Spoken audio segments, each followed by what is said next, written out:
News in 6 on hot days like today, the Longmeadow Police Department is making sure police dogs are protected in their cruisers. Some of the Longmeadow canine cruisers are equipped with a heat alarm system to make sure their four-legged partners don't get overheated.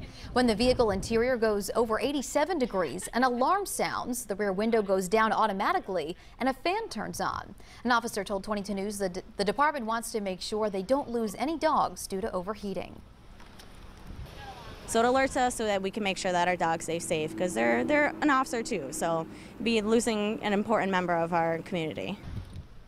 Not every police dog vehicle is equipped with that heat alert system. The system costs about $6,000. The Longmeadow Police Department's looking into grants to equip all of their canine cars.